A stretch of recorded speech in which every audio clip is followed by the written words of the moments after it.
নমস্কার, মনীষা কিচেনে আপনাদের সবাইকে স্বাগতম।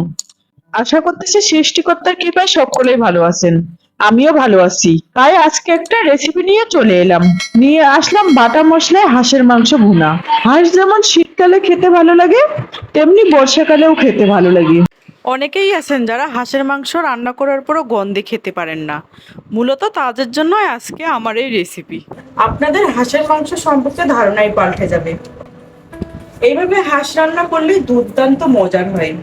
এইভাবে পরিবারে একবার হাঁস রান্না করবেন, সবাই অনেক পছন্দ করবে। চলুন এবার রান্না যাওয়া যাক। হাঁসটাকে আমি এই সাইজের করে নিয়েছি। আর আজকে আমি বেশি কিছু মশলাপাতি দিব না, বাটা মশলাই রান্না করব। এই জন্য আমি এখানে নিয়ে নিয়েছি রসুন বাটা, আদা বাটা, গরম মশলা বাটা, শুকনো মরিচ বাটা আর 4টা গোটা রসুন। এখানে আমি নিয়ে নিয়েছি গোটা গরম মশলা। এর মধ্যে রয়েছে একটা দারচিনি, লবঙ্গ, গোলমরিচ, তেজপাতা, কালো এলাচ, সাদা এলাচ, পেঁয়াজ কুচি। চলুন এবার চুলায় যাওয়া যাক। কড়াই গরম হয়ে আসলে দিয়ে দিব তেল। তেল গরম হয়ে আসলে আমি যে গরম মশলাগুলো নিয়ে নিয়েছি দিয়ে দিব। 30 সেকেন্ডের মতো গোটা মশলাগুলোকে ভেজে নিব। দিয়ে দিব পেঁয়াজ কুচি। আজকে আমি আপনাদেরকে এমন ট্রিট শিখাই দিব, হাঁসের মাংসের যে একটা ক্ষতিকর হাঁসের মাংসে যে একটা অ্যালার্জি থাকে, এটা আর থাকবে না একটা জিনিস ব্যবহার করলেই। অনেকেই অ্যালার্জির ভয়ে মাংস খেতে চান না, তারা যদি এই জিনিস ব্যবহার করে তারা কিন্তু নিশ্চিন্তেই খেতে পারে। পেঁয়াজটাকে আমি অল্প করে ভেজে নিব। এই রান্নাতে কিন্তু পেঁয়াজটাকে বেশি ভেজে নেওয়া যাবে না। এবারে দিয়ে দিব রসুন বাটা, আদা বাটা, মরিচ বাটা। এখানে আমি ঝালের পরিমাণটা কম দিচ্ছি, আপনারা চাইলে কম বেশি করে নিতে পারেন।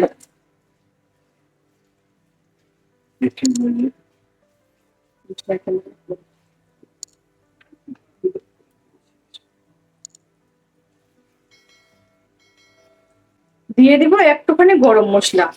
আমি গরম মশলাটা বেটে নিয়েছি তার থেকে অল্প পরিমাণে দিয়ে দিব।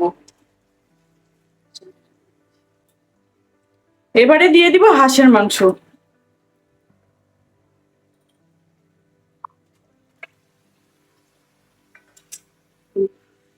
মাংস দেওয়ার পর কিছুক্ষণ নেড়ে দিব। এবারে অ্যাড করব, দিয়ে দিব 1/2 চামচ হলুদ গুঁড়ো, 1/2 চামচ লবণ, 1/2 চামচ ধনিয়া গুঁড়ো, 1/2 চামচ জিরে গুঁড়ো। এবারে ভালোভাবে নেড়ে মাংসটাকে একটু ভেজে নিব। মাংসটাকে কিছুক্ষণ ভেজে নিব। আমার রেসিপিটি ভালো লেগে থাকে করে চ্যানেলটিকে সাবস্ক্রাইব করে দিবেন, যদি সম্ভব হয় শেয়ার করে দিবেন। দিয়ে দিব গোটা রসুন। মাংসটাকে আমার ভেজে নেওয়া হয়ে গেছে। এবারে দিয়ে দিব জল। জলটা কিন্তু অবশ্যই গরম জল দেওয়ার চেষ্টা করবেন।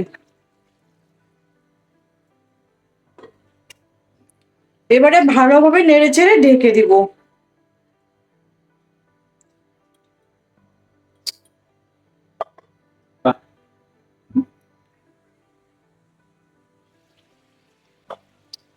মাংসের জলটা অনেকটাই শুকিয়ে এসেছে। এবারে কষিয়ে নিব। দিব বাকি যে গরম মশলাটা ছিল এটা দিয়ে দিব।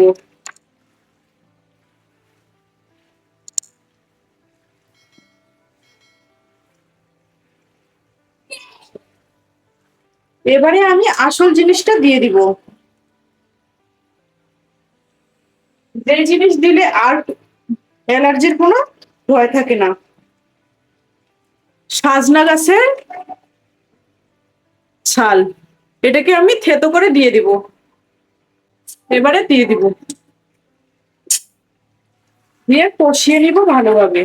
হাঁসের মাংস আপনি যত বেশি কষিয়ে নেবেন তত এর স্বাদ বেড়ে যাবে, আর অনেক সময় নিয়ে কষাতে হয়। এ পর্যায়ে চুলার আঁচ মিডিয়ামে রাখতে হবে। প্রবাসী ভাই ও বোনেরা, আপনারা হাঁসের মাংস এইভাবে আমার এই রান্নার প্রসেসটি ফলো করে রান্না করতে পারেন। এতে কোনো অ্যালার্জিরও সমস্যা থাকবে না, আর খেতেও অনেক সুস্বাদু হয়। রেসিপিটি আপনাদের কেমন লাগলো তা কমেন্ট করে জানাবেন।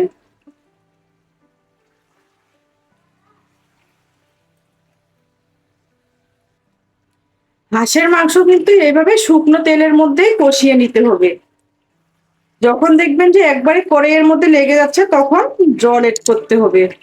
এরকম করে আমি 3 থেকে 4 বারের মতো কষিয়ে নিব। দেখতেই পাচ্ছেন আমি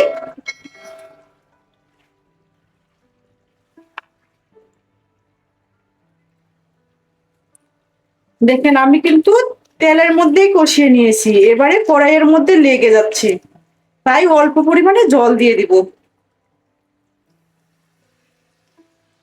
এরকম করে অল্প পরিমাণে জল দিব আর কষিয়ে নিব।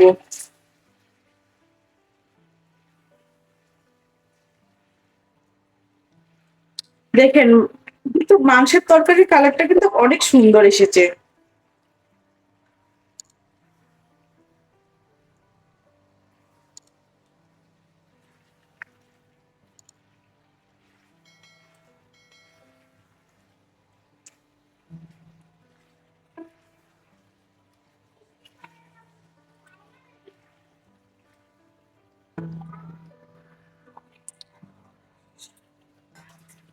আমার কষিয়ে নেওয়া হয়ে গেছে, এবারে জল দিয়ে দিব।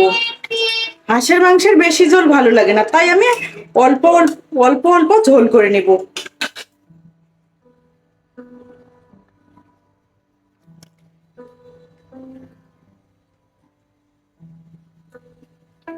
এবারে ঢেকে আমি আবারও মিডিয়াম আছে 10 মিনিটের মতো রান্না করে নেব।